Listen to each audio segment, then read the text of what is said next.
भगवद गीता के 13वें अध्याय के 8 से 12 श्लोक को देख रहे हैं।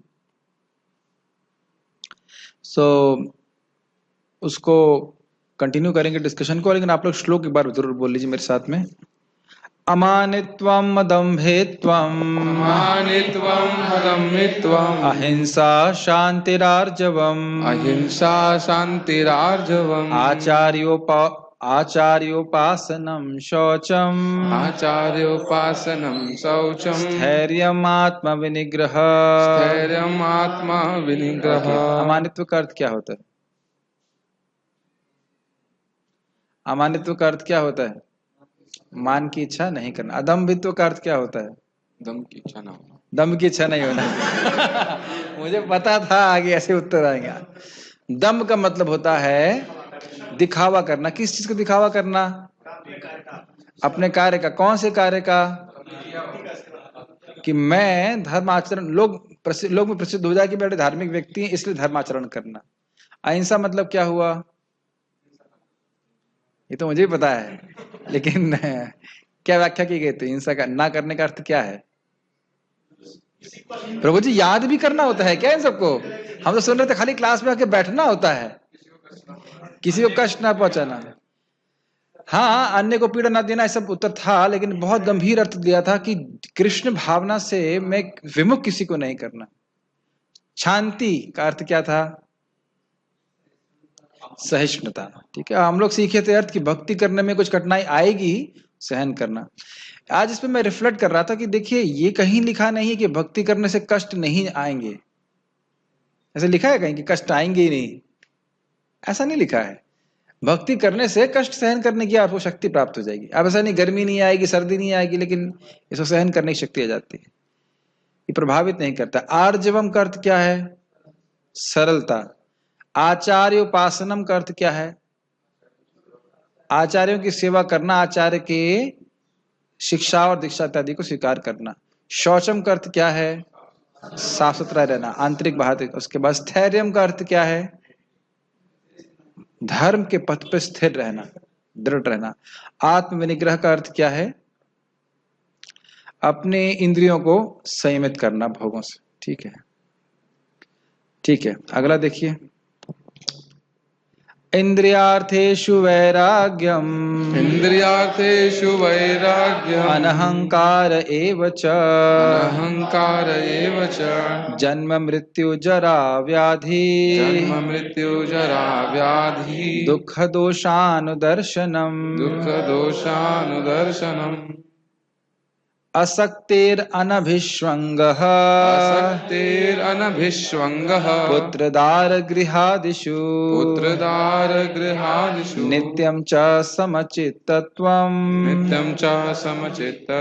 इष्टोनिष्टपपत्तिषु इष्टोनिष्टपपत्तिषु का अर्थ क्या है? इष्ट मतलब जो आपको अच्छा लगता है, अनिष्ट मतलब जो आप नहीं चाहते हो। तो दोनों ही अवस्था में समचित्तत्वम, कभी अच्छा होगा कभी बुरा घटना आएंगी, उसमें समचित्त होना इतना आसान नहीं होता है। मयि चानन्य योगेन भक्तिरव्यभिचारिणी विविक्त देश सेवित्वम् अरतिर्जन संसदि। ये तो ऊपर वाले तो आसान है। विविक्त देश सेवित्वम का अर्थ क्या है? विविक्त का अर्थ क्या होता है? बहुत क्या? कोई बात ही नहीं, हंसेंगे तो फिर कुछ कोई बोलेगा नहीं। विविक्त का अर्थ क्या होता है? एकांत। सही कह रहे हैं, एकांत। और देश, देश मतलब स्थान, तो यानी कि अलग एकांत स्थान में रहने की इच्छा। अरति जन संसदी, रति मतलब आसक्ति, अरति मतलब अनासक्ति, जन संसदी मतलब समान लोगों की संगत से अनासक्ति, क्योंकि ये हमारे चित्त को दूषित करती है। अध्यात्म ज्ञान नित्यत्वम् अध्यात्म ज्ञान नित्यत्वम् तत्व ज्ञानार्थ दर्शनम् धम्म ज्ञानार्थ दर्शनम् एतज् ज्ञानम् इति प्रोक्तम् एतज् ज्ञानम् इति प्रोक्तम् अज्ञानम् यदतो अन्यथा। अज्ञान यत अत्वन्यथा। इन साधनों को ज्ञान को क्यों कहा गया है, ये सब बताना होता है, याद रखना होता है। इन सब साधनों को ज्ञान क्यों कहा गया है? माइक दीजिए इनको। इससे पहले कि हम आगे बढ़ें, इस प्रश्न का उत्तर हो जाना चाहिए। क्योंकि इससे हम क्षेत्र और क्षेत्रज्ञ के बारे में अच्छी तरह से जान पाते हैं। यस, हम क्षेत्रज्ञ के बारे में जान पाते हैं। तो ज्ञान का मतलब ही होता है जिसके द्वारा ज्ञाता ज्ञेय वस्तु को जान सके। तो क्षेत्रज्ञ को जानता है कैसे व्यक्ति? इन साधनों के द्वारा, ये बात थी। और उसमें सबसे प्रमुख साधन क्या है? मुख्य अंगी क्या है ज्ञान का? अव्यभिचारिणी भक्ति। उसके बिना बाकी सारे अंग यूजलेस हैं। अब हम आगे चर्चा करते हैं प्रभुपाद जी के तात्पर्य की। पेज क्रमांक यहां से शुरू कीजिए। पेज क्रमांक है 41। मिथ्याहंकार से शुरू कर रहे हैं। सबको मिल गया? मिथ्याहंकार का अर्थ है इस शरीर को आत्मा मानना। जब कोई यह जान जाता है कि वह शरीर नहीं अपितु आत्मा है, तो वह वास्तविक अहंकार को प्राप्त होता है। अहंकार तो रहता ही है, मिथ्या अहंकार की भर्त्सना की जाती है, वास्तविक अहंकार की नहीं। वैदिक साहित्य में बृहद आरण्यक उपनिषद में कहा गया है, अहम ब्रह्मास्मि, मैं ब्रह्म हूं, मैं आत्मा हूं। मैं हूं ही आत्मभाव है और यह आत्म साक्षात्कार की मुक्त अवस्था में भी पाया जाता है। मैं हूं का भाव ही अहंकार है, लेकिन जब मैं हूं का भाव को मिथ्या शरीर के लिए प्रयुक्त किया जाता है तो वह मिथ्या अहंकार होता है। जब इस आत्मभाव या स्वरूप को वास्तविकता के लिए प्रयुक्त किया जाता है तो वह वास्तविक अहंकार होता है। ऐसे कुछ दार्शनिक हैं जो ये कह सकते हैं कि हमें अपना अहंकार त्यागना चाहिए, लेकिन हम अपने अहंकार को त्यागे कैसे? क्योंकि अहंकार का अर्थ है स्वरूप, लेकिन हमें मिथ्या देहात्म बुद्धि का त्याग करना ही होगा। क्या क्या पॉइंट्स हमने यहाँ पे कवर किए? प्रभुपाद जी पहला पॉइंट क्या बोल रहे हैं कि देखिए, अहंकार को कभी त्याग नहीं कर सकते। अहमता कि मैं हूं, ये कभी नहीं त्याग सकते। ये आत्मा का स्वरूपतः गुण है।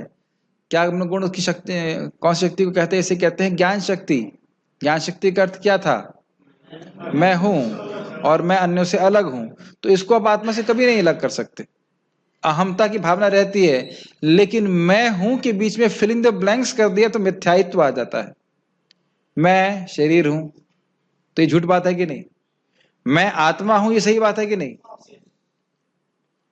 मैं परमात्मा हूं, सही बात है कि नहीं? तो यहां पे बीच में फिलिंग द ब्लैंक्स जो गलत हो गया, उसकी वजह से मिथ्यात्व आ जाता है। बाकी मैं हूं हमेशा रहता है।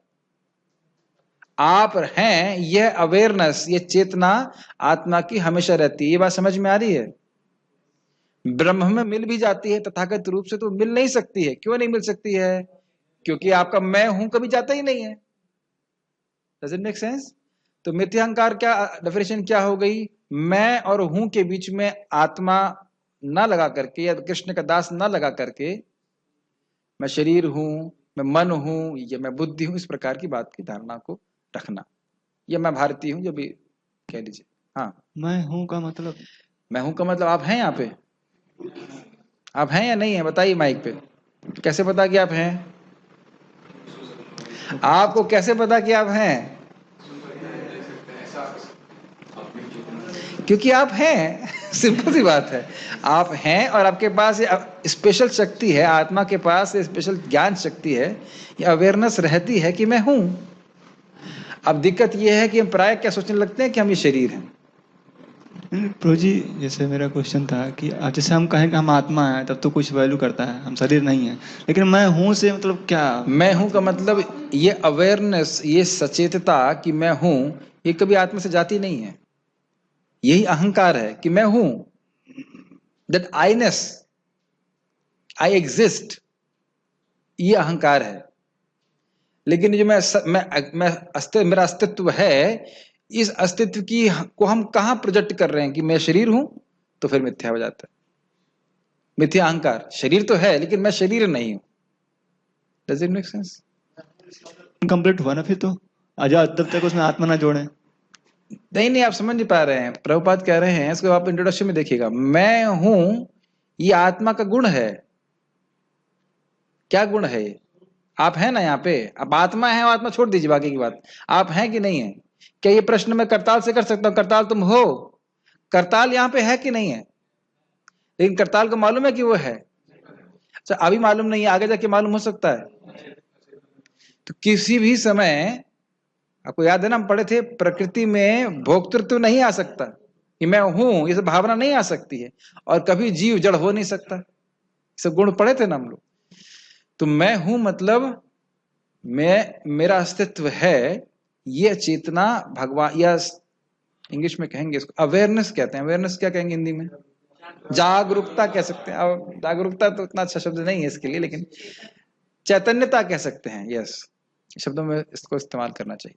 हाँ, अब उसमें हम अगर यह सोचने लगते हैं कि मैं ये शरीर हूं, तो वह मिथ्यांकार, बस स्पष्ट बात समझ में आती है। अगर कोई कहे कि नहीं मैं आत्मा हूं लेकिन मैं भगवान बन जाऊंगा, तो यह भी गलत भावना है। ऐसा भी नहीं हो सकता। आपको याद है कि भगवान के नियामक के रूप में कभी जीव नियामक नहीं बन सकता। इन सब भगवान नियामक रहते हैं, जीव भोगता रहता है, और प्रकृति जो है वो भोग्य रहती है। इसमें कभी इनके गुण आपस में एक्सचेंज नहीं होते। ये बातें याद आ रही हैं? कौन से अध्याय में पढ़ा था ये? ऐसा इसी में? ठीक, इतना तो याद है। ठीक ठीक, ये बात समझ में आ गया, अंकर वाली बात। ठीक, एक बात जरूर ध्यान रखना कि यह कर कौन रहा है। जीव अगर चाहे भी तो भी भौतिक पदार्थ से अपनी पहचान नहीं कर सकता है। समझ में आ रहा है?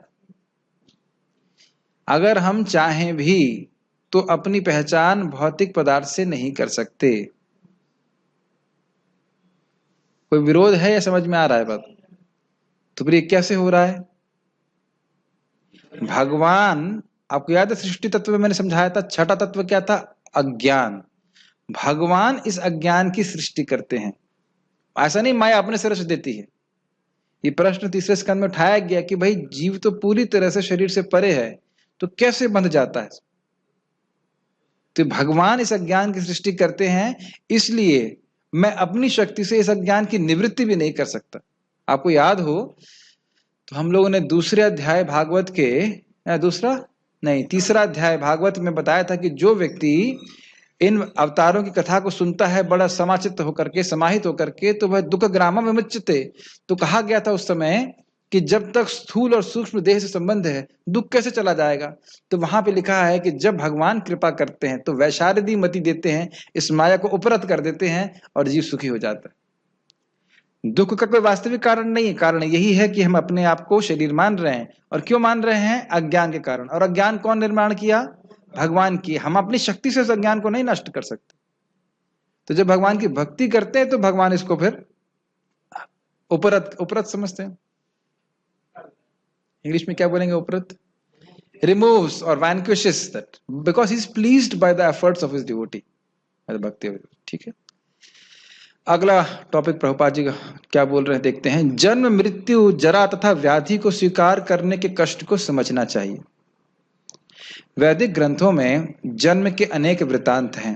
श्रीमद् भागवत में जन्म से पूर्व की स्थिति, माता के गर्भ में बालक के निवास, उसके कष्ट आदि का सजीव वर्णन हुआ है।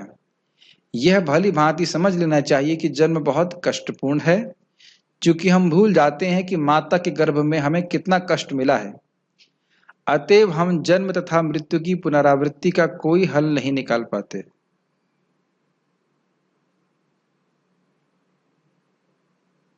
इस जीवन में अगर कुछ बहुत कष्टमय स्थिति होती है तो पूरा फोकस रहता है ना कि उस स्थिति से हम निवृत्त हो जाएं। और जितने भी कष्ट अभी तक हम भोगे हैं, वह मां के गर्भ में जो कष्ट हमने भोगा है उसके समान बिल्कुल भी नहीं है। बस कठिनाई ये है कि माया हमको भुलवा देती है। कभी कभी देखिए, मैं एक साधक हूं और अपनी स्ट्रगल्स शेयर करता हूं क्लास में। मैं इस आसन पे बैठ के यह प्रमोट नहीं कर रहा हूं कि मैं परफेक्ट हूं। कभी कभी मन में आता है कोई बात नहीं, थोड़ी इंद्रिय तृप्ति कर लेते हैं, ऐसे क्या दिक्कत है, कोई बात नहीं, अगला जन्म मिल जाएगा तो क्या दिक्कत है। ऐसे माया प्रचार करती है, अब करती है। जो ईमानदार साधक है वो जानता है कि जब वो माया से कॉम्प्रोमाइज करता है तो कहता है अरे मैं तो भी पतित हूं, कोई बात नहीं, अगले जन्म में पूरा करूंगा। तो उससे पहले कि फिर विचार कर लेना चाहिए कि वहीं हमारा विमर्शन समाप्त हो रहा है कि जन्म मृत्यु जरा व्याधि कितना बड़ा कष्ट है। कल मैं एक बात बताना भूल गया था, कल ही भक्त ने जोड़ा प्रभुपाद जी के लेक्चर, बहुत सुंदर बात प्रभुपाद कह रहे थे, इस जगत के दुख हमारे लिए सहायक हैं क्योंकि कृष्ण की तरफ ढकेल रहे हैं। कोई व्यक्ति प्रश्न कल किया था कि माया इतना परेशान क्यों करती है, ये बहुत अच्छा कर रही है। माया की ये सेवा है कि जो जीव कृष्ण से विमुख है उसकी पिटाई करे। जैसे उदाहरण के लिए आप जानते ही हैं, जब लड़का पढ़ता नहीं है तो ट्यूशन मास्टर पिटाई किए थे ना आप? पर स्वीकार नहीं कर रहे, माइक पे बताइए। क्यों लाला की पिटाई किए थे कि नहीं किया था? क्यों लाला पिटाई किए थे ना? तो क्यों किए थे? आप तो डिवोटी हैं, कोई बोला आप तो कृष्ण के दास हैं, क्यों पिटाई कर रहे? और जब पिटाई होती थी तो प्रभु जी कहते देखो प्रभु जी मत बोलो, अभी सर हूं मैं।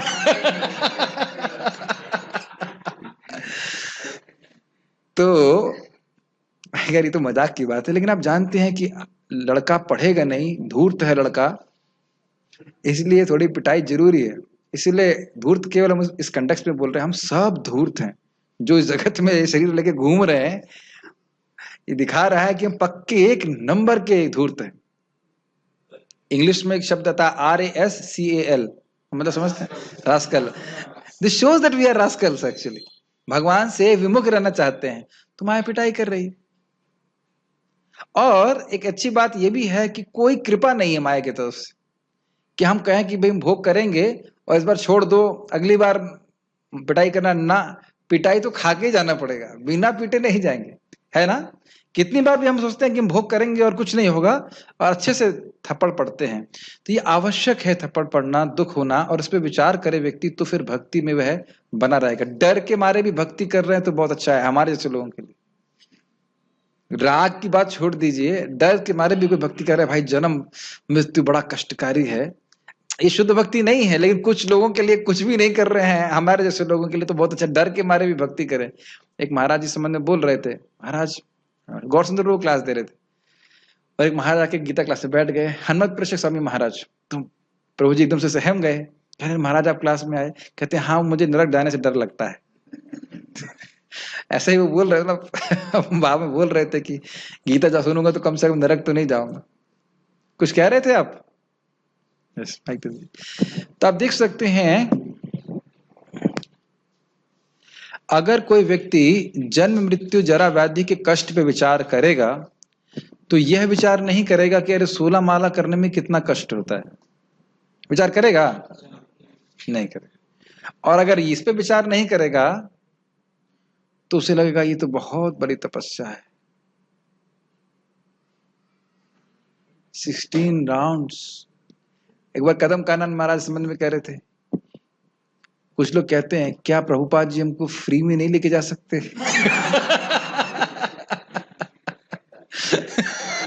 जेन्युइनली सीरियसली, क्यों 16 माला करने के लिए कहा, फ्री में नहीं लेके जा सकते?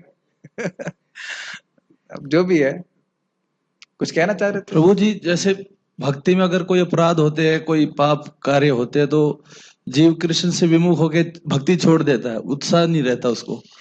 हाँ, क्योंकि भक्ति में टेस्ट मिलेगा जब भी व्यक्ति रुकेगा। Yes yes.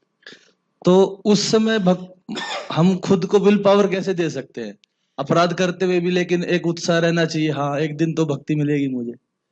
यही भावना रहनी चाहिए कि अपराध हो रहे हैं तो भी मैं भक्ति नहीं छोड़ूंगा।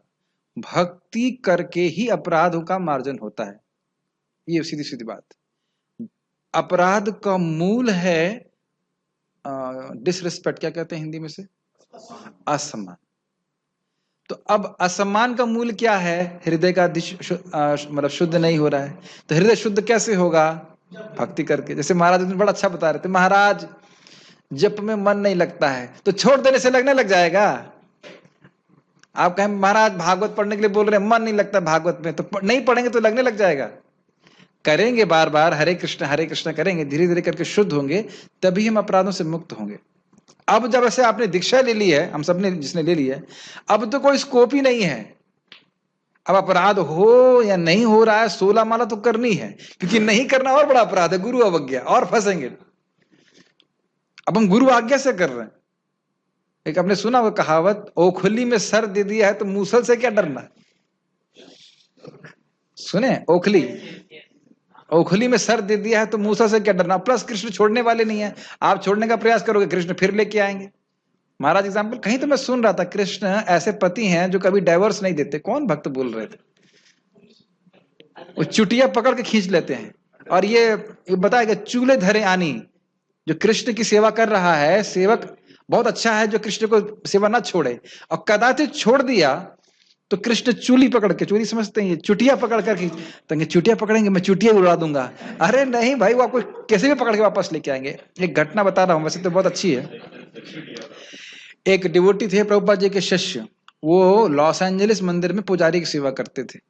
तो भक्ति में आने से पहले वह क्या कहते हैं, वो जो सर्फिंग का उनको शौक था। तो अब आगे मंदिर में सेवा कर रहे हैं, कई साल बीत गए, बड़ा अच्छा होती सर्फिंग करें। तो एक दिन बिना बताए मंदिर, सच्ची घटना है, मंदिर से भाग गए, सर्फिंग करने गए। जिस दिन सर्फिंग करने गए, पहले दिन ही देखा सब तरफ क्या है, शार्क। उस दिन सारी आरती गाना चालू करी, नरसिंह आरती, विभावरी शेष सब गा दिया। कहा ठाकुर जी वापस ले लीजिए, बचा लीजिए, फिर कभी नहीं जाऊंगा। तो उस दिन शार्क ने कहा कि आज हम लोग एकादशी करेंगे, आज नहीं खाएंगे किसी को। बेचारा बच गया। वो वापस आया तो प्रेसिडेंट ने पूछा, बेटा कहाँ गया था? कहीं भी गया था, अब कहीं नहीं जाऊंगा। तब वह सेवा करते रहे। तो कभी कभी इस प्रकार से अच्छा हुआ ना, शार्क आई जीवन में, अच्छा हुआ कि नहीं हुआ? वो भाग्यशाली थे कि शार्क इसी जीवन में आ गई। कभी कभी तो ध्यान देना चाहिए कि हम में से किसी का पहला बर्थडे हैप्पी नहीं हुआ है। नहीं है तो अपनी माताओं से पूछ सकते हैं कि क्या मुस्कुराते हुए पैदा हुए थे हम? कोई भी पैदा नहीं हुआ, केवल कृष्ण को छोड़ करके बस। किसी का, इसीलिए जन्माष्टमी बलराम पूर्णिमा मनानी चाहिए, अपना कुछ बर्थडे नहीं मनाना चाहिए, कभी नहीं मनाना चाहिए, क्योंकि हैप्पी था ही नहीं कभी बर्थडे। हाँ, रोते नहीं तो थप्पड़ मारा जाता है कि भाई तुम। कभी भी आप देखें इस छोटे बच्चे को, जब आप देखें कितना असहाय, बोल भी नहीं सकता, कई महीनों तक बोल नहीं सकता है, और पूरी तरह से डिपेंड करना पड़ता है। जैसे मैं देख रहा था, एक लड़की थी बाहर यहाँ पे मंदिर जाते समय, मुझे लगता है भिखारी की लड़की होगी, थोड़ी बड़ी थी, और एक छोटा बच्चा था बिल्कुल जमीन पे लेटा था। उसका छोटा भाई होगा या बहन, जो भी होगा मैं पता नहीं, लड़का था कि लड़की, लेकिन बहुत दया आ रही थी। देखो क्या उसका कर्म है, कि क्या स्थिति सोचिए उसकी, क्या भविष्य है उसका। तो विचार करना चाहिए, बहुत गंभीर है। हम लोग तो बहुत भाग्यवान है कि भगवान की भक्ति करने का मौका मिल रहा है। पूरा प्रयास करना चाहिए कि हमें दोबारा इस जन्म में, इस आवृत्ति में नहीं आना है। ठीक है। इसी प्रकार मृत्यु के समय भी सभी प्रकार के कष्ट मिलते हैं जिनका उल्लेख प्रामाणिक शास्त्रों में हुआ है, जैसे कि 10,000 बिच्छुओं का डंक एक साथ। एक बिच्छू का डंक किसी को लगा है अब तक? 1 2 3 4 5 लोग। अच्छा लगता है इसमें? कैसा लगता है? बहुत खराब लगता है। तो सोचिए 10,000 बिच्छू एक साथ काटेंगे तो कितना दर्द होगा। कोई कहता है 10, कोई कहता है 40,000। बहुत कष्ट होता है। एक बात समझ में, लोग कहते हैं कि कोई मर रहा है तो पूरी दुनिया के लिए एक व्यक्ति मर रहा है, उस व्यक्ति के लिए पूरी दुनिया मर रही। महाराज श्री बोल रहे थे, एक बार वो किसी व्यक्ति को पूछे, अरे भाई तुम्हें मरना है, कुछ सोचा इसके बारे में? तो भय नहीं होता है? तो कहता है, अरे हमें अकेले थे ना मरना है, अगर हमें अकेले मरना होता तो भय होता, सबको मरना है तो अरे भाई मरने के बाद कहीं जाना पड़ेगा, भगवान हमें भेजेंगे तो भेजेंगे, जहां भेजेंगे चले जाएंगे। तो महाराज पूछे उनको कि भाई अगर तुमको कहें कि अभी तुम्हें जेल भेज दें, तुम मानोगे? नहीं, हम जेल क्यों जाएंगे, हमने ऐसा क्या किया है जो जेल जाएंगे?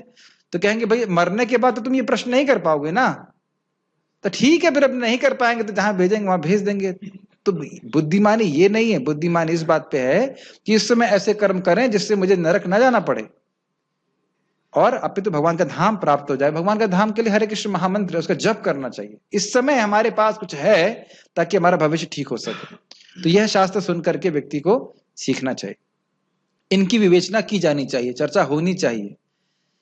जहां तक रोग तथा वृद्धावस्था का प्रश्न है, सभी को इनका व्यवहारिक अनुभव है।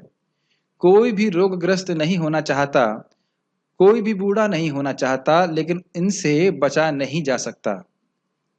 बहुत सुंदर बात मेरे गुरु महाराज कह रहे थे कि जवानी में जब हमको युवावस्था में जब कुछ बीमारी होती है तो हमारे अंदर कम से कम ये आशा रहती है कि बीमारी ठीक हो जाएगी।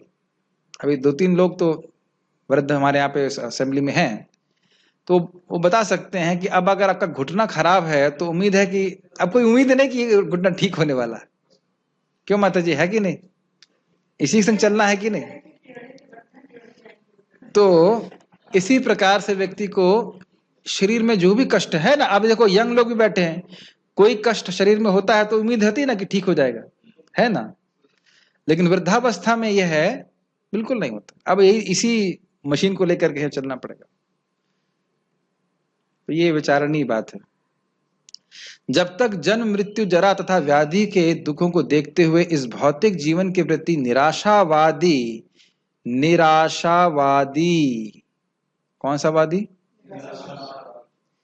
बहुत इंपॉर्टेंट बात, निराशावादी दृष्टिकोण नहीं बना पाते तब तक आध्यात्मिक जीवन में प्रगति करने के लिए कोई प्रोत्साहन नहीं रह जाता। अरे आपने शेव करा लिया? आज ही कराया क्या?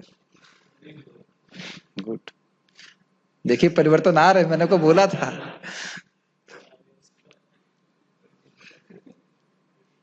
इसका मतलब समझ रहे हैं? जब तक व्यक्ति इस जगत में महान बनना चाहता है तब तक वो भगवान के धाम कैसे जा सकता है? इस जगत में केवल एक ही करियर है और उस करियर के 4 पुरस्कार हैं, जन्म मृत्यु जरा और व्याधि। करियर क्या है? भोग करो, सुख दुख प्राप्त होते रहे, और अंत में पुरस्कार क्या मिलेगा? जन्म मृत्यु जरा और व्याधि। इस संबंध में बद्री नारायण महाराज बहुत सुंदर घटना अपने संग बता रहे हैं, कैसे वो कृष्ण भावना में आए। वो कह रहे थे कि वो एक्चुअली बहुत ही पैसे वाले घर से हैं, बहुत पैसे वाले घर से।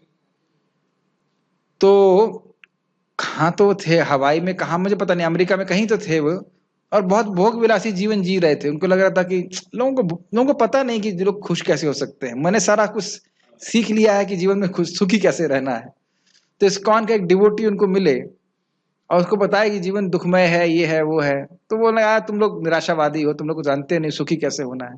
तो उस भक्त ने एक बहुत अच्छी बात बोली और वो उनको हिट कर गई। मैंने कहा, you must remember that nobody gets out of this world alive. तुम्हें यह समझना होगा कि कोई भी व्यक्ति इस जगत से जिंदा बाहर नहीं निकल सकता है। तो ऐसे उनको लाइक करंट सा लग गया, तो उनके पूरा जीवन परिवर्तित हो गया इस बात को सुनकर।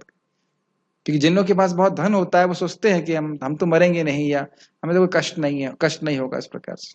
क्या होगा? ठीक है, तो ये बहुत गंभीरता से विचार करना चाहिए। हम लोगों को बहुत थोड़ी ही तपस्या करनी पड़ रही है भगवान के धाम जाने के लिए।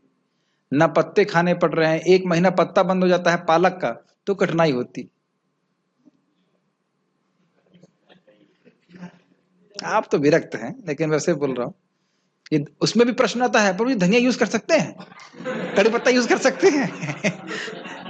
1 महीना पत्ता छोड़ नहीं पा रहे हैं तो जीवन भर पत्ता खाने की बात सोचिए क्या होता, कितना कठिनाई होती है ना। तो उसको कोई तपस्या नहीं है, एकमात्र तपस्या है हरे कृष्ण मंत्र का जप। अगर अच्छा भी नहीं लग रहा है मान लीजिए, तो भी यही सोचना चाहिए कि इससे बढ़िया कोई तपस्या नहीं। अगर तप भी है तो इससे श्रेष्ठ कोई तपस्या नहीं। क्या ये बात समझ में आ रही है? अगर इसको तपस्या भी मान रहे हो या तपस्या भी लग रहा है तो इससे श्रेष्ठ कोई तपस्या नहीं मिलेगी। न नाम सम तपः, न नाम सम यज्ञ, न नाम सम व्रतः। इसके समान कोई व्रत नहीं है, इसके समान कोई तपस्या नहीं है, इसके समान कोई यज्ञ नहीं। तो बड़े उत्साह के संग हरि नाम जप करना चाहिए, सारी सिद्धि प्राप्त हो जाएगी। मैंने उस भक्त को आपको दिखाया था ना, जप नैव समसिद्ध्यात्।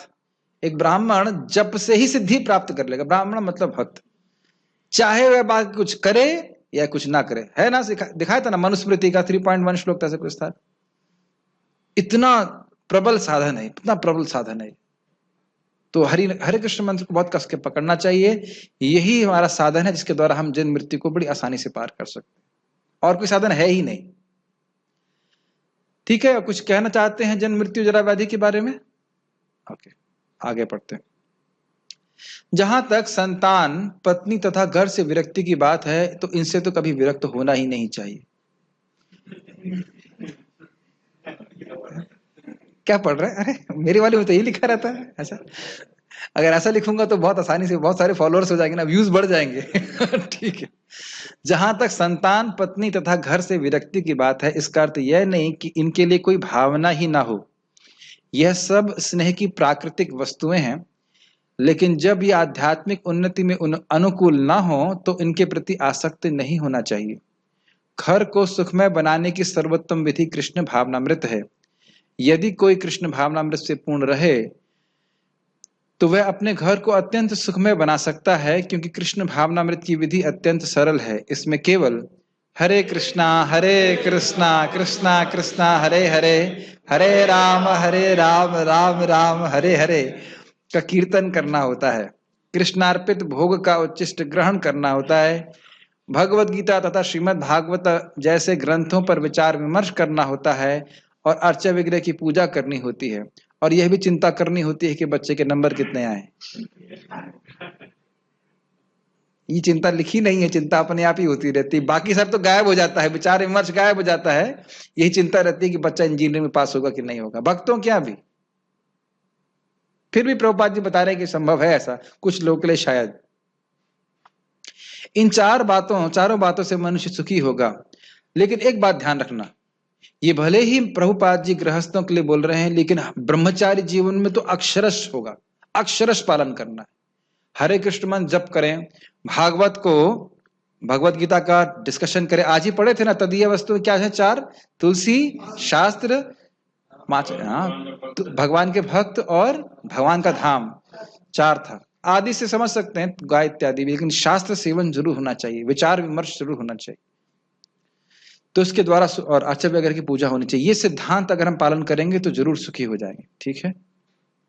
मनुष्य को चाहिए कि अपने परिवार के सदस्यों को ऐसी शिक्षा दे, इन 4-5 कार्यों को करने की शिक्षा दे। भगवान का प्रसाद ग्रहण करना, हरे कृष्ण मंत्र का जप करना, अर्चा वगैरह की पूजा करना और भागवत गीता भागवत में विचार करना।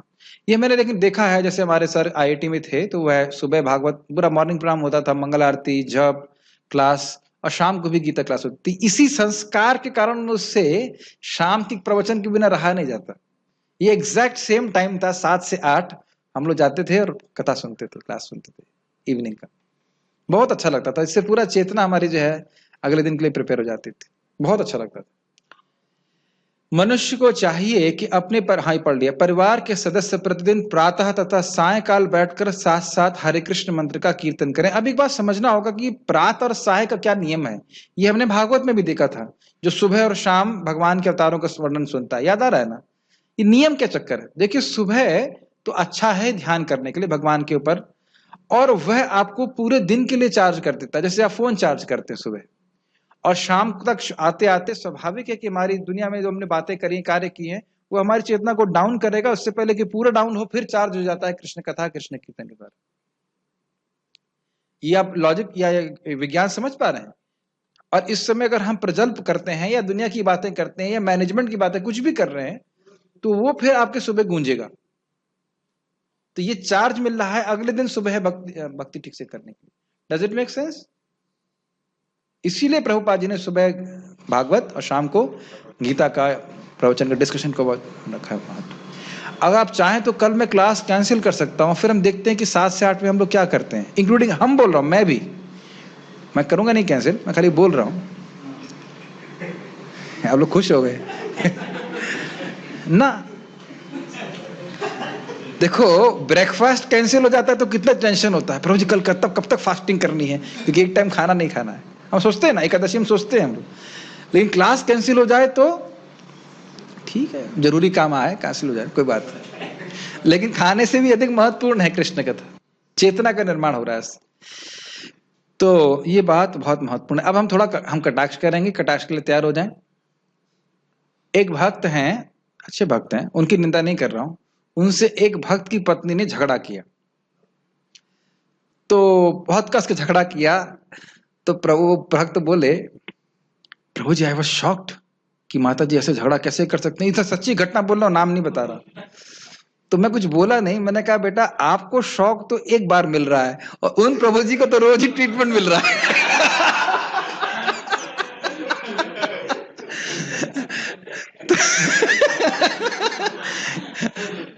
आपको तो हल्का सा करंट रोज लगा, उनके तो पूरा चार्जिंग रोज ही चार्ज हो रहा है इस प्रकार से।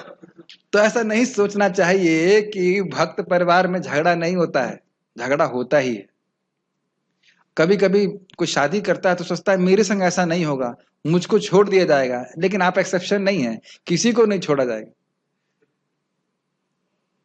हमारे आश्रम में एक ब्रह्मचारी था, थोड़ी सी सेवा दी थी, प्रभु जी बहुत सेवा हो रही है, बहुत कष्ट हो रहा है, मैं नहीं कर पा रहा हूं।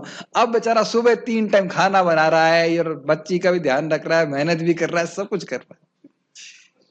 तो देखिए प्रभुपाद जी कभी कभी एक आइडियलिस्टिक पिक्चर को पेंट करते हैं कि हाँ भाई गृहस्थ जीवन तो अच्छा होता है, और उसको देख करके लगता है कि हमारी पिक्चर भी ऐसी बनेगी। हमारी नहीं, हम नहीं बोलना चाहिए, मतलब किसी व्यक्ति की पिक्चर ऐसी बनेगी जो गृहस्थ आश्रम में प्रवेश करेगा, भक्ति जीवन रहेगा, कृष्णा बुक पढ़ेंगे साथ में।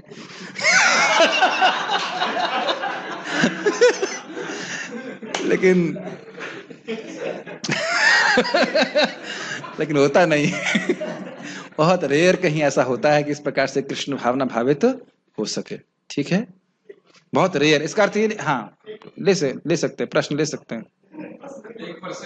1% बोल रहे हैं, पता नहीं कि 1% भी है कि नहीं, क्योंकि स्वभाव ही उस आश्रम का। इसीलिए चाहे गृहस्थ आश्रम में भी कोई क्यों ना हो, अंततोगत्वा उसको वानप्रस्थ तो कम से कम पहुंचना ही चाहिए। वो स्ट्रिंग्स कभी कटती नहीं है, समझ रहे ना, धागे। वो पत्नी है उसके, फिर उसका बच्चे हो गए, फिर बच्चे के बच्चे हो गए, अरे उसका मुंह दिखा दो, अरे उसका मुंह दिखा दो, पोते का नाती, कैसे करते करते व्यक्ति आसक्त रहता है। Strings have to be cut. तो प्रभुपाद जी तो आचार्य हैं और सुखमय स्थिति का वर्णन कर रहे हैं लिबरल होकर के, लेकिन वास्तविकता भी व्यक्ति को देखना चाहिए, है ना, इंपॉर्टेंट बात है। ठीक है, एक बात है कि जो व्यक्ति बहुत आसक्त हैं तो उनके लिए गृहस्थ आश्रम ठीक है, वह ब्रह्मचर्य आश्रम में नहीं रह पाएंगे।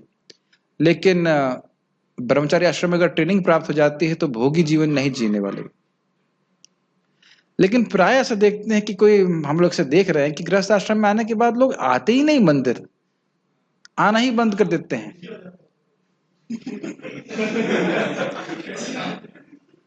अरे ये सब पे नहीं बोल सकता कि सभी लोग ऐसा करते हैं, लेकिन जनरल ट्रेंड देखा जाता है। ऐसा रहता है सरेंडर बोल दिया, अब तो हम तो माया में चले गए, अब हमसे कुछ नहीं हो सकता।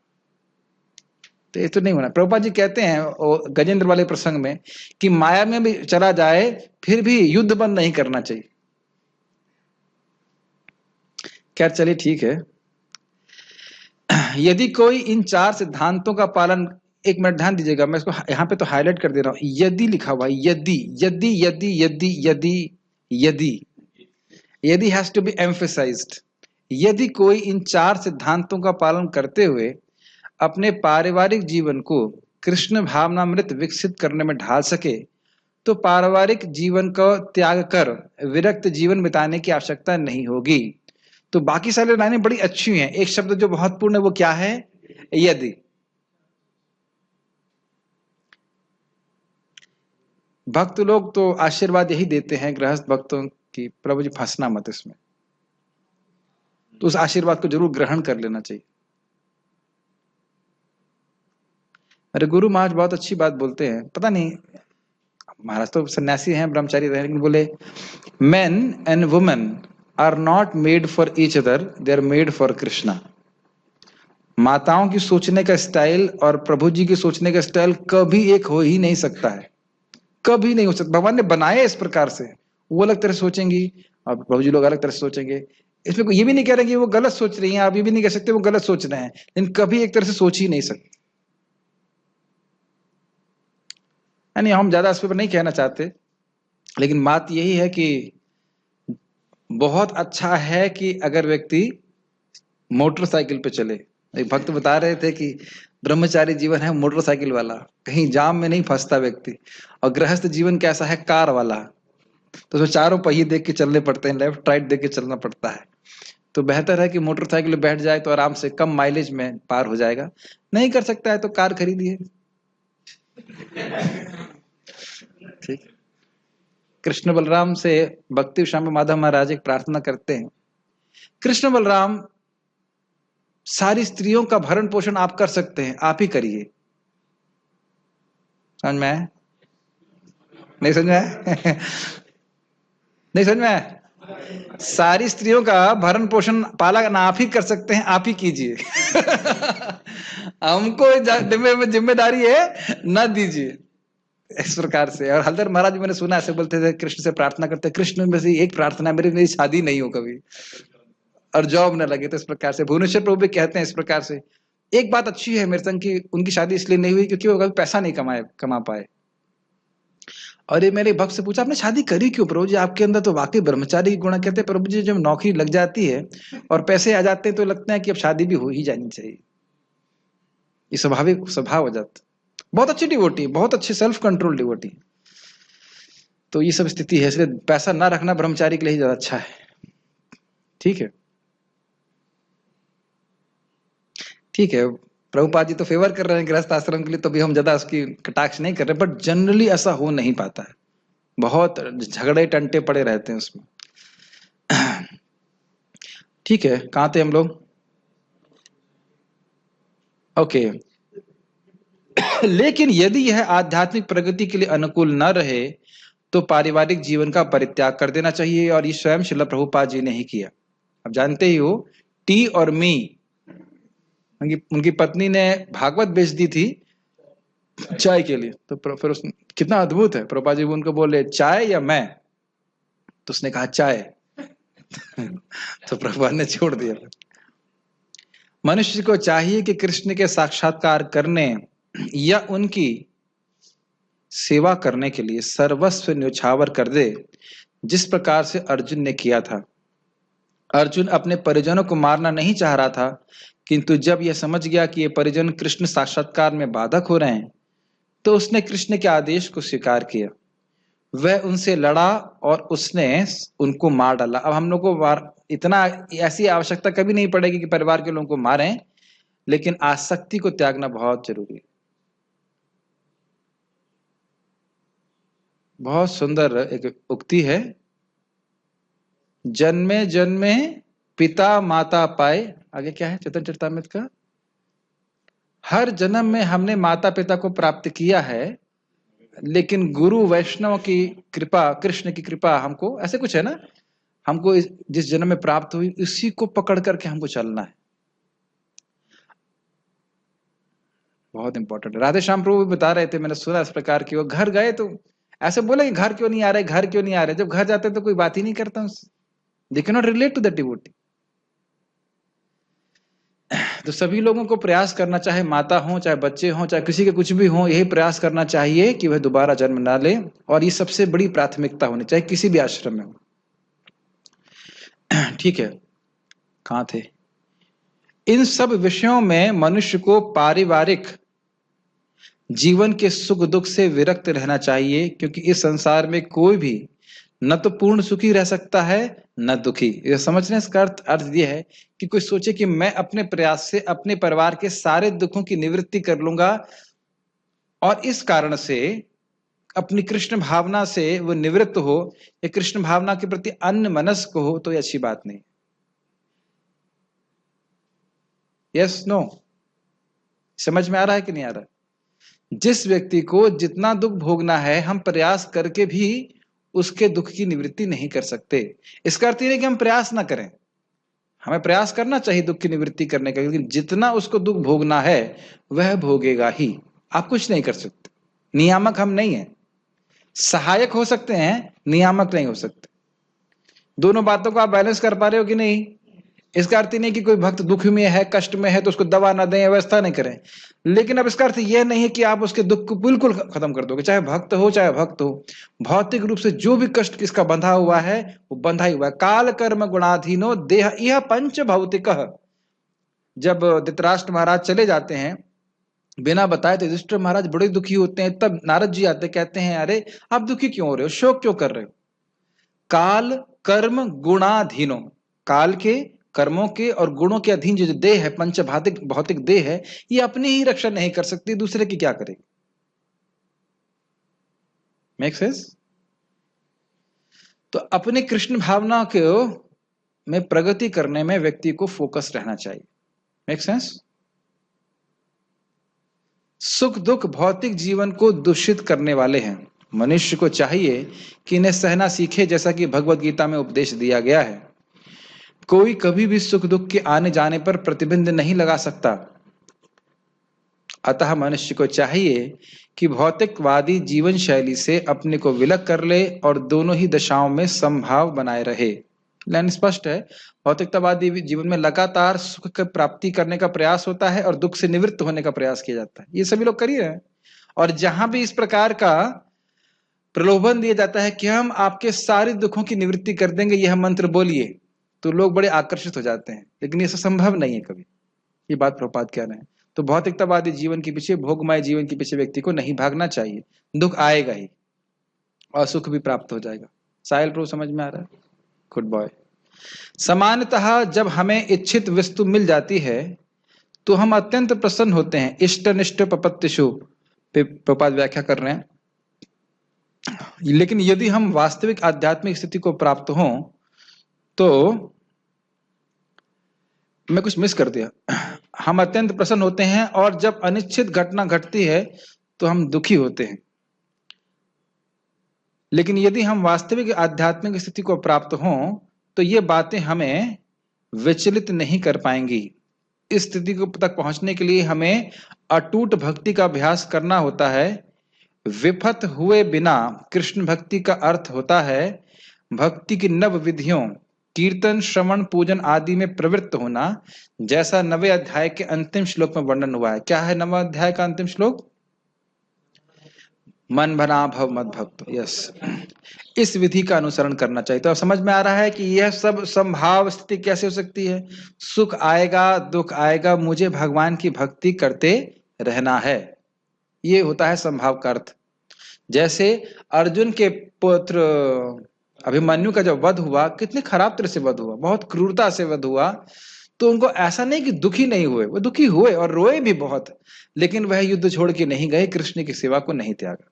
ये बात समझने वाली होती, समझने वाली तो होती है, लेकिन समझ में नहीं आती। स्पेशली ये ऑब्जर्वेशन ब्रह्मचारी आश्रम में हम देखते हैं कि थोड़ा सा सेवा में कठिनाई आई, तुरंत रेजिग्नेशन लेटर तैयार। प्रभु जी मैं ये सेवा नहीं करूंगा, ये कठिनाई आ रही। और गृहस्थ आश्रम का कितना सद्गुण है कि कितनी भी कठिनाई आए रेजिग्नेशन लेटर नहीं मिलता, कभी नहीं रेजिग्नेशन लेटर मिलता। आजकल थोड़ा होने लग गया है तलाक वलाक, लेकिन वैसे सामान्यतः रेजिग्नेशन लेटर कभी नहीं होता। लड़का मुंह पे लात भी मारेगा तो भी रेजिग्नेशन लेटर नहीं। ये सत्य में बोल रहा हूं, अपनी आंखों से देखा है मैंने। एक घर में लात मार रहा है लड़का, फिर भी रेजिग्नेशन लेटर नहीं। मरते मरते भी सोच रहा है कि उसका क्या होगा। ये स्थिति।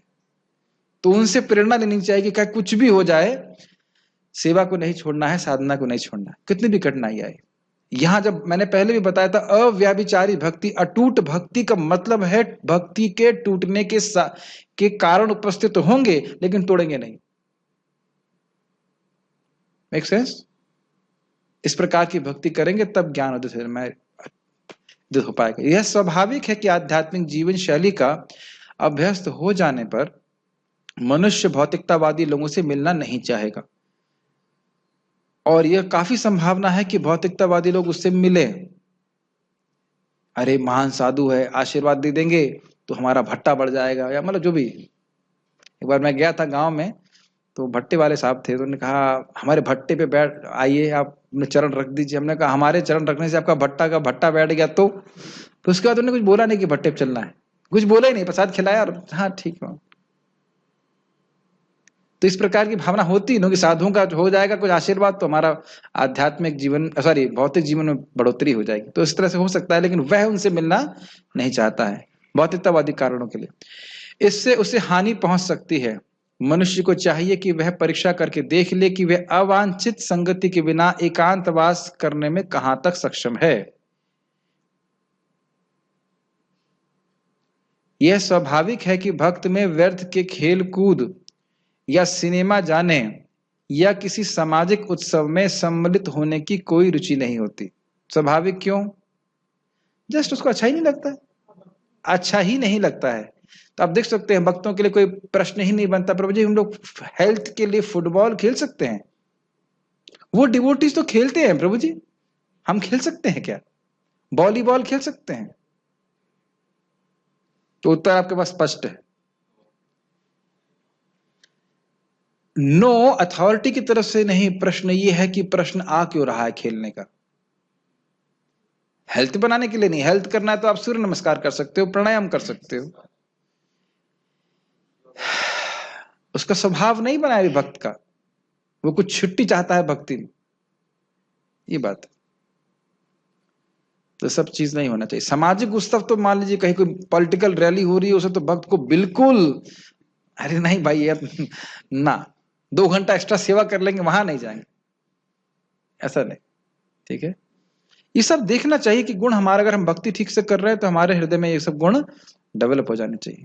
और कोई आपको बुलाए कार्ड देने के लिए, आते हैं बहुत बार, शादी का कार्ड होता है, हाँ ठीक ठीक बहुत अच्छा बहुत अच्छा, हाँ उस वक्त बोले मैं तो उत्तर देता हूँ, पर जब आए नहीं, अच्छा आज थी क्या?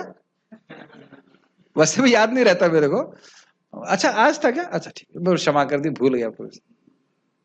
अब कोई तो नहीं कहेगा कि प्रभु जी अब आप नहीं आए तो क्या, कोई रोक तो शादी रुक रही है क्या? कोई रुक तो नहीं रही है। ब्रह्मचारी को शादी से क्या मतलब? क्योंकि वह यह जानता है कि यह समय का व्यर्थ गवाना। ये संबंध में हमको बिजनेस वालों से इंस्पिरेशन लेनी चाहिए। एक एक रुपए को दांत से पकड़ लेते हैं, तो क्या हम एक एक क्षण को दांत से पकड़े हैं कि एक एक क्षण कृष्ण की सेवा में जाइए? भौतिकतावादी लोगों से हमको बहुत इंस्पिरेशन मिल सकती है, एक एक रुपए का हिसाब रखते हो। ऐसे ही अपने को हिसाब रखना चाहिए कितना क्षण हमारी कृष्ण की सेवा में गया। कुछ शोध छात्र तथा दार्शनिक ऐसे हैं जो काम वासना पूर्ण जीवन या अन्य विषय का अध्ययन करते हैं, लेकिन भगवत गीता के अनुसार ऐसा शोध कार्य और दार्शनिक चिंतन निरर्थक है, ये एक प्रकार से व्यर्थ होता है। प्रभुपाद जिसको बोलते हैं कि इसको ये सब चीजों के लिए किसी को ट्रेनिंग देने की जरूरत नहीं है। आहार निद्रा भय मैथुन के लिए इस पर रिसर्च क्या कर रहे हो? कभी कभी लोग रिसर्च करते हैं कि मक्खी कैसे प्रजनन करती है। मक्खी, हमें पूरा जीवन इस पे बिता देंगे, फिर क्या होगा? यम यम वापस स्मरण भावम तजते अंतकलेवरम। पूरा जीवन मक्खी पर रिसर्च किया, अगला जीवन क्या होगा? मक्खी बन जाएगा, फिर परिवार बढ़ाएगा मक्खी का अपना। इस बहुत ये मजाक की बात लग रही, लेकिन बहुत डेंजरस है ये। पूरा जीवन लोग मक्खियों पर रिसर्च कर देते हैं। यह एक प्रकार से व्यर्थ होता है, पूरी तरह से व्यर्थ होता है। भगवत गीता के अनुसार, क्या आपको कोई एक्सटेसी आ रही है? भगवत गीता के अनुसार मनुष्य को चाहिए कि अपने दार्शनिक विवेक से वह आत्मा की प्रकृति के विषय में शोध करे, और यह विवेक केवल हमको ही प्राप्त है, जानवरों को नहीं। उसे चाहिए कि वह अपने आत्मा पर समझने के लिए शोध करे। यहाँ पर इसी की संस्तुति की गई। कितना है पेज बचे तो हम उसको थोड़ा सा आज पूरा कर देते। ठीक, घड़ी इधर लगवा देता हूं तो गर्दन दर्द नहीं करेगी।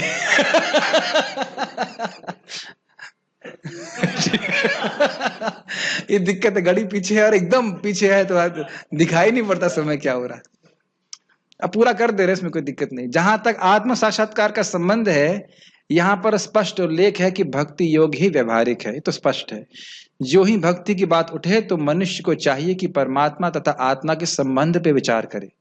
आत्मा तथा परमात्मा कभी एक नहीं हो सकते, विशेषतया भक्ति योग में तो नहीं, कभी नहीं। तो क्या अन्य योग में एक हो जाएंगे? इसका अर्थ प्रभुपाद क्या कह रहे समझना चाहिए। ये असंभव है कि आत्मा कभी परमात्मा बन जाए, और भक्ति योग में तो ये स्थान ही नहीं है कि हम ये सोचे कि हम भगवान बन जाएंगे। वो भक्ति है ही नहीं, एटलीस्ट सच्ची भक्ति तो बिल्कुल भी नहीं। It's not true devotion. अगर मैं कहूं कि मैं कृष्ण का दास हूं तो उसमें कुछ गलती है? नित्य बोलना बहुत जरूरी है। कहा हम अभी तो दास हैं, सेवा कर रहे हैं। कब तक? जब तक मुक्त नहीं होते। तो ना, मुक्ति के बाद भी हम कृष्ण के ही दास हैं, ये बात ध्यान रखना होगा। परमात्मा के प्रति आत्मा की यह सेवा नित्य है, जैसा कि स्पष्ट किया गया है। अतएव भक्ति शाश्वत है। भक्ति शाश्वत है, बहुत इंपॉर्टेंट बात है। प्रभुपाद जी की क्या हम लोग सुन रहे हैं व्याख्या भक्ति साम्य सिंधु में? भक्ति एक सतत प्रक्रिया है, अर्थात पिछले जन्म में जो कोई भक्ति किया है वह इस जीवन में भक्ति को कंटिन्यू कर रहा है। इसीलिए आप देख सकते हो कि हर व्यक्ति एक ही स्तर से भक्ति नहीं कर रहा है। और पता नहीं अपने जीवन में आप देखेंगे, अभी एक भक्त का तो मैं देख रहा हूं, खुद ही बता रहे थे कि कुछ समझ में नहीं आता था गीता, जब भी बड़ी मुश्किल से होता था, करते करते करते एकदम से स्विच ओवर हो गया कि गीता समझ में आने लग गई, जब करने लग गए। आपको लग रहा है कुछ नहीं हो रहा है, कुछ नहीं हो रहा है, कुछ नहीं हो रहा है, और एकदम से टर्न ओवर होना चालू हो जाता है। इसको उदाहरण से समझाया जाता है कि बांस अब आप उगाते हैं, कभी उगाए नहीं लेकिन सुना है, तो 5 साल सुना है मैंने, 5 साल तक वो कुछ भी नहीं उगता है, लेकिन जल देते रहते हैं, जल देते रहे। स्पेशली चाइना में हमने सुना इस प्रकार से ऐसा होता है। और 5 साल के बाद ऐसा सुना है कि हर दिन 1 फीट उगता है बांस। तो 5 साल व्यर्थ नहीं गए, दिख नहीं रहा रिजल्ट आपको, आपको लग रहा है मैं स्ट्रगल कर रहा हूं, एकदम से चेंज हो जाता है। इस संबंध में चैतन्य चरण प्रभु बहुत साधारण दे रहे थे कि सूर्य से, तो कह रहे थे कि देखिए प्रभुपाद इस बात को बोलते हैं, हरिनाम जो है हृदय में सूर्य की तरह उदित होता है। तो आप देख सकते हो कल सूर्य को उदित होते हुए, सूर्य उदित हो रहा है, उदित हो रहा है, हल्का प्रकाश, हल्का प्रकाश, हल्का प्रकाश, प्रकाश प्रकाश प्रकाश, छन, पूरा प्रकाश, पूरा अंधकार साफ। आपको लग रहा है धीरे धीरे धीरे धीरे हो रहा है, धीरे धीरे हो रहा है, लेकिन एक समय में आकर के पूरा ज्ञान नष्ट, पूरा अंधकार नष्ट। मेरी बात समझ रहे हैं? ये तो मैंने होते हुए देखा था, मैं इंडोनेशिया में था, एक वहां पे ओपन एयर टाइप का मंदिर है, बहुत सुंदर देखा था, पूरा अंधकार, कुछ दिखाई नहीं पड़ रहा है। और जैसे सूर्य उदित हो रहा है तो फिर धीरे धीरे करके पेड़ दिख रहे हैं, फिर और दिख रहे हैं, और पूरा आपको दृश्य क्लियर दिख जाता है। ये कल भी आप देख सकते हैं, कभी भी बहुत अच्छा मेडिटेशन है। तो इसी प्रकार से भक्ति करते करते, जैसे इसको नारद जी भी यही कहते हैं कि जैसे सपने से कोई उठ जाता है, ऐसे बस मुझे लगा कि अरे मैं तो अज्ञान के कारण ही अपने आप को शरीर मान रहा था। भागवत में हम उसको पढ़ेंगे, जब पढ़ेंगे तो ठीक है। तो भक्ति की प्रोसेस शाश्वत है और इसे पिछले जन्म से चलती आ रही है, अब इस जन्म में भी प्राप्त है, इसे लगे रहिए लगे रहिए लगे रहिए। और अब भक्ति एक दिन भगवान की कृपा से पूरा ज्ञान नष्ट हो जाएगा। मनुष्य को इसी दार्शनिक धारणा में स्थित रहना चाहिए कि मैं भगवान का नित्य दास हूं, मुझे इनकी सेवा करनी है। श्रीमद् भागवत में व्याख्या की गई है, वदंति तत्त्वविदस् तत्त्वम् यज् ज्ञानम् अद्वयम् ब्रह्मेति परमात्मेति भगवानिति शब्देत। इसकी व्याख्या पहले की जा चुकी है। जो परम सत्य के वास्तविक ज्ञाता हैं वे जानते हैं कि आत्मा का साक्षात्कार 3 रूपों में किया जाता है, ब्रह्म, परमात्मा तथा भगवान। इसकी व्याख्या नहीं कर रहा। ब्रह्म, छोटी सी व्याख्या कर सकता हूं, ब्रह्म भगवान के दिव्य शरीर से निकलने वाला दिव्य तेज है। परमात्मा भगवान का विस्तारीकरण है जो जगत में रहते हैं उपद्रष्टा अनुमंता के रूप में। और भगवान परम सत्य है जिन पे सारे सत्य आधारित है। परम सत्य के साक्षात्कार में भगवान पराकाष्ठा होते हैं, मतलब उनके परे कुछ भी नहीं है। अतएव मनुष्य को चाहिए कि भगवान को समझने के पद तक पहुंचे और भगवान की भक्ति में लग जाए, यही ज्ञान की पूर्णता है। स्पष्ट है। अब प्रभुपाद से कंक्लूड कर रहे हैं, विनम्रता से लेकर भगवत साक्षात्कार तक की विधि भूमि से चलकर ऊपरी मंजिल तक पहुंचने के लिए सीढ़ी के समान है। इस सीढ़ी में कुछ ऐसे लोग हैं जो अभी पहली सीढ़ी पर हैं, कुछ दूसरी पर, तो कुछ तीसरी पर, किंतु जब तक होना चाहिए, किंतु जब तक मनुष्य ऊपरी मंजिल पर नहीं पहुंच जाता जो कि कृष्ण का ज्ञान है, तब तक वह ज्ञान की निम्नतर अवस्था में ही रहता है। ये तो स्पष्ट है। यदि कोई ईश्वर की बराबरी करते हुए आध्यात्मिक ज्ञान में प्रगति करना चाहता है तो उसका प्रयास विफल होगा। क्यों विफल होगा? क्योंकि वह भगवान बनना चाहता है। आपको याद है ना मैं क्या कहने वाला हूं उस पे? एक बार एक व्यक्ति प्रभुपाद से पूछे, कौन सा मार्ग आत्म साक्षात्कार सर्वश्रेष्ठ है? तो प्रभुपाद ने, नहीं, क्या मैं अगर आध्यात्मिक प्रगति करना चाहता हूं तो भगवान मेरी मदद करेंगे? तो प्रभुपाद जी कहते हैं कि डिपेंड करता है कि तुम्हारा उद्देश्य क्या है। अगर तुम भगवान की सेवा करना चाहते हो तो भगवान निश्चित रूप से तुम्हारी मदद करेंगे।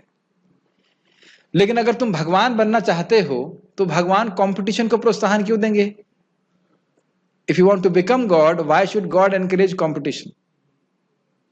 तब भगवान मदद नहीं करेंगे। यह स्पष्ट कहा गया है कि विनम्रता के बिना ज्ञान संभव नहीं है। तो जो अपने आप को ईश्वर मान रहा है वह बिल्कुल विनम्र नहीं। अपने को ईश्वर समझना सर्वाधिक गर्व है। इसको हम देखते हैं किस प्रकार से मायावादी सन्यासी जब मंदिर में आएंगे तो गर्दन भी नहीं झुकाते हैं। शरीर झुकाने की बात छोड़ दीजिए, गर्दन भी झुकाते नहीं, ऐसे में। ऐसे गौर निताई, कृष्ण बलराम, राधेश्याम, आप और मैं तो एक ही है ना। ये भाव एकदम मैंने एकदम आंखों से देखा। भागवत क्लास चल रही है, जा रहे थे, देख रहा हूँ एकदम ना नमस्कार ना कुछ, जैसे मैं लाइक नॉर्मल। भाई वो भी नारायण है, सामने भी नारायण है, तो नारायण नारायण को क्या प्रणाम करे, ये भावना। यद्यपि जीव सदैव प्रकृति के कठोर नियमों द्वारा ठुकराया जाता है, फिर भी वह अज्ञान के कारण सोचता है कि मैं ईश्वर हूं। एक छोटी सी घटना, गुरु महाराज बता रहे थे कि एक व्यक्ति इसी प्रकार से क्लेम कर रहा था कि मैं भगवान हूं, बहुत बहस बांध रहा था। तो ठीक है, बहुत हो रही बहस। उसके बाद उसको बाथरूम आई, तो महाराज ने कहा बाथरूम लॉक कर दो, और दरवाजा बंद कर दिया। बोलो अब स्वीकार करो कि तुम भगवान नहीं हो, नहीं तो बाथरूम नहीं खोलेंगे।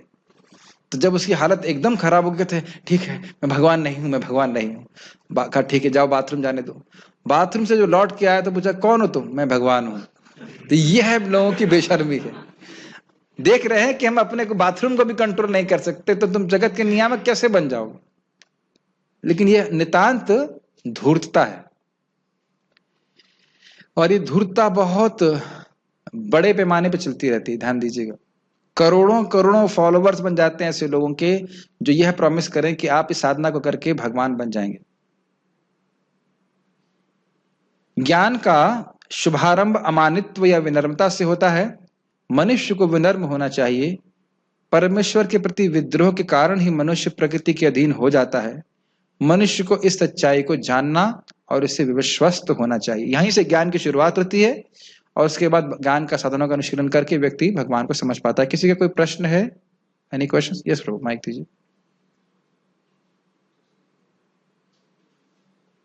थोड़ा सा जल्दी कर सकते हैं? हाँ प्रभु जी, अमित प्रभु आगरा से पूछ रहे हैं कि जैसे कि हम अपने पिता से कुछ मांगते हैं हाँ तो भिखारी नहीं कहलाते हैं, यस तो यदि हम भगवान से कुछ भौतिक मांगे तो सही है कि नहीं है? भौतिक मांग सही है। देखिए भगवान से ही मांगना सही है, अन्य देवताओं से मांगना यह उचित नहीं है।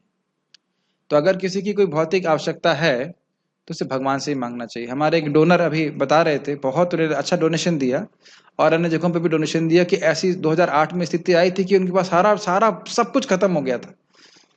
तो वह हैदराबाद मंदिर के राधा मदन मोहन है, राधा मदन मोहन, तो उनके पास गए, खाली एक ही प्रार्थना की कर रहे थे, मेरा पैसा मुझको वापस कर दो मेरा पैसा मुझको वापस कर दो। 16 माला जप करने लगे, भक्ति करने लगे, अच्छा मंगल आरती जा रहे थे, तो भगवान वापस कर रहे हैं। तो अब इतना वापस कर रहे हैं कि संभाल नहीं पा रहे। ये तो देखिए मेरे जीवन की प्रत्यक्ष घटना है। मेरी बहुत इच्छा थी कि मैं थोड़ा भागवत ठीक से पढ़ सकूं, तो मैं बार बार भगवान से प्रार्थना कर रहा था। देखिए व्याकरण पढ़ने का तो समय है नहीं, आप संस्कृत ज्ञान हमारे हृदय में उदित करा दीजिए। तो थोड़ा थोड़ा समझ में आने लग गया है, ऐसा तो नहीं कह सकते बहुत ज्यादा समझ में आ गया। मेरी इच्छा थी कि कुछ टीका में हेल्प करने कोई डिवोटी होता, संस्कृत जानता, तो प्रभु जी अपने आप ही आ गए।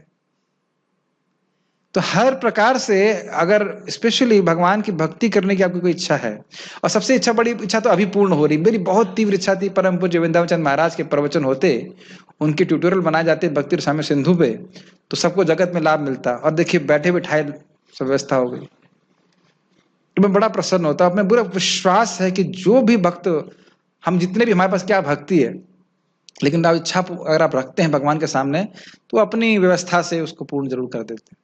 इसमें तो कोई मेरा रोल भी नहीं है, तो मैं इसको बहुत देखता हूँ इस चीज में। तो अब भगवान से क्या प्रार्थना करना चाहिए? एक प्रार्थना कर सकते हैं कि जो प्रहलाद महाराज कर रहे हैं, कि भगवान ऐसा कृपा कीजिए वरदर्श कि हे वर देने वालों में सर्वश्रेष्ठ बलराम जी कृष्णा, मेरे हृदय में कामांकुर जागृत ही ना हो, काम का अंकुर भी जागृत ना हो। बोलते रहना चाहिए, बोलते रहना चाहिए, बोलते रहना चाहिए, सुनते तो हैं ही और उसको पूर्ण भी कर लेंगे। आपकी भागवत में, आपकी भक्ति में, हरि नाम में मेरी मति हमेशा लगी रहे। ठीक है, और कोई प्रश्न है किसी का? प्रभु का प्रश्न, माइक दीजिए।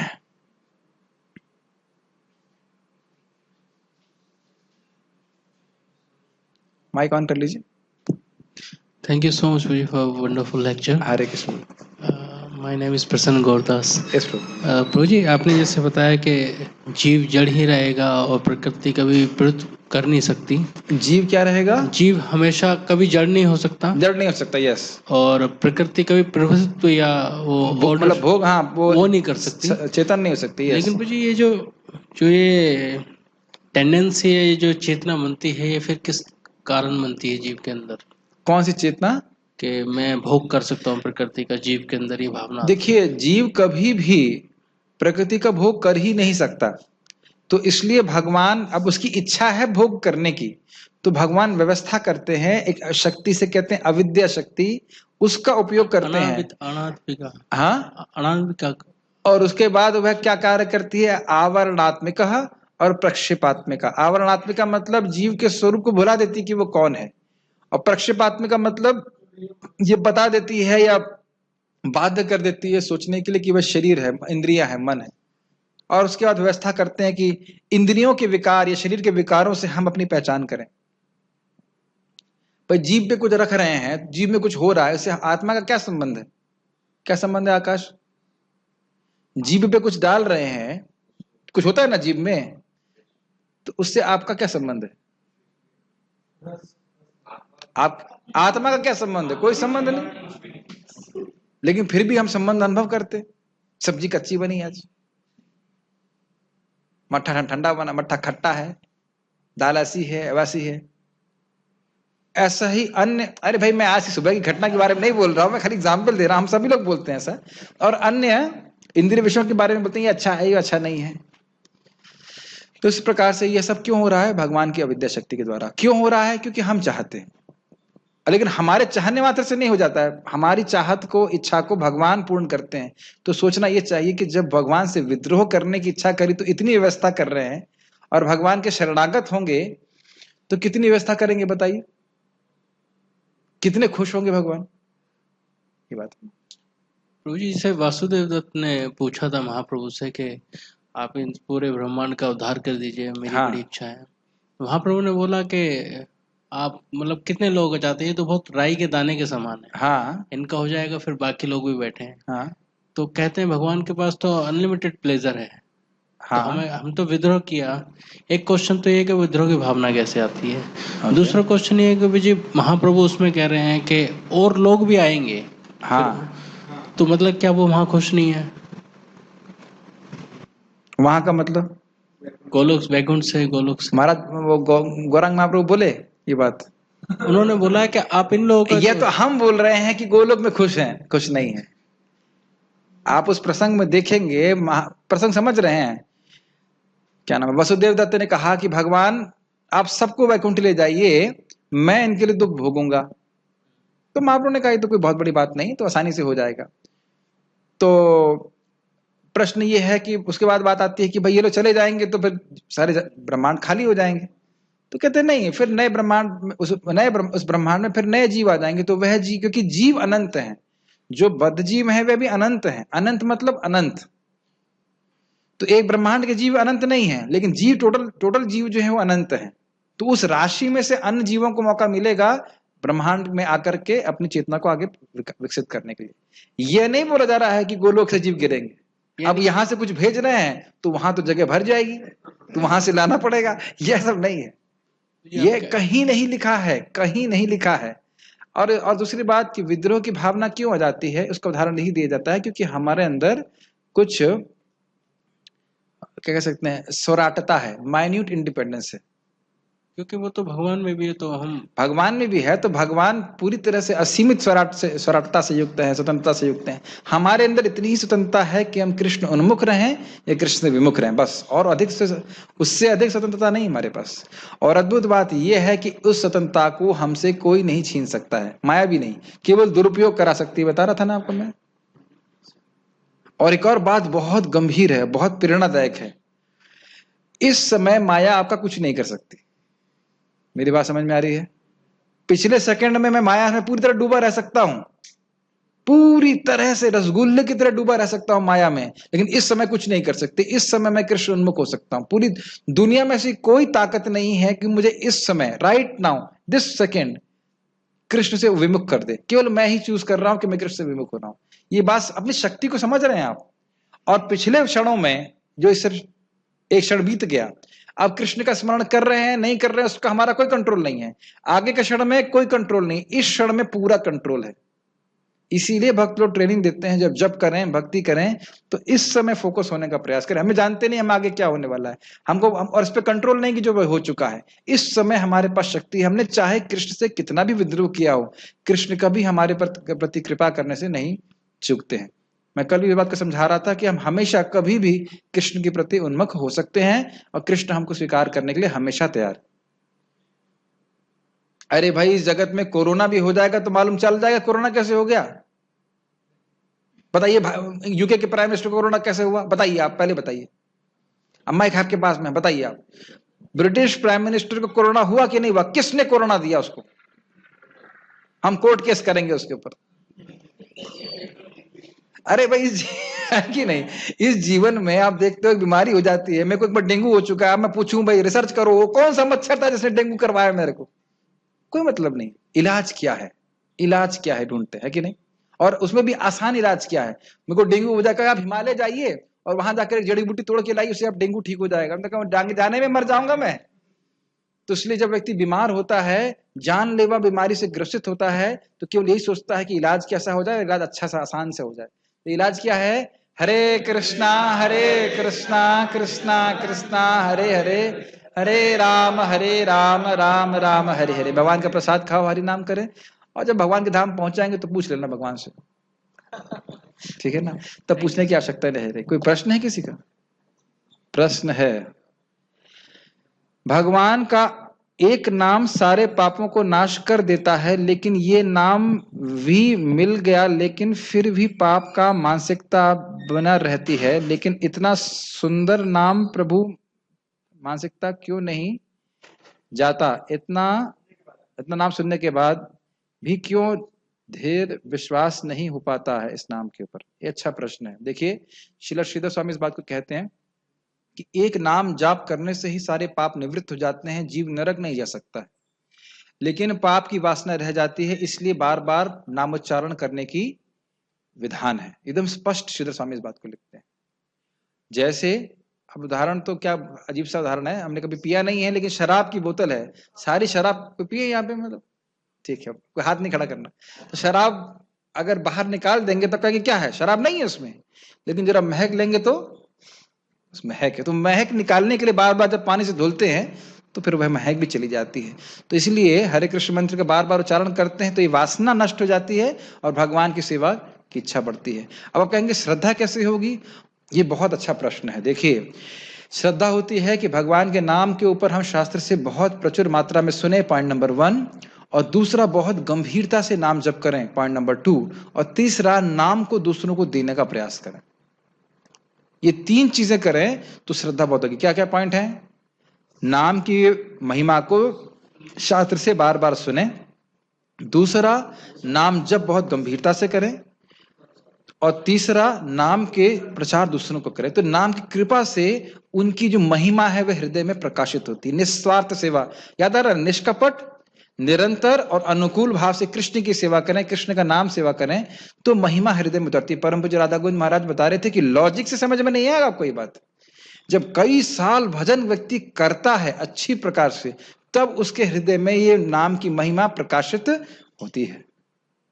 सो बहुत आप लोगों से निवेदन है, ब्रजभूषण प्रभु ने बोला है आप टेलीग्राम स्टॉल कर सकते हैं, और परम पूज्य राधा गोविंद महाराज का हमारा ग्रुप है भागवत कथा का, उसमें नाम महिमा करके प्रवचन है, उसको कम से कम 25 बार सुन सकते हैं, तब समझ में आएगा कि क्या बोल रहे हैं।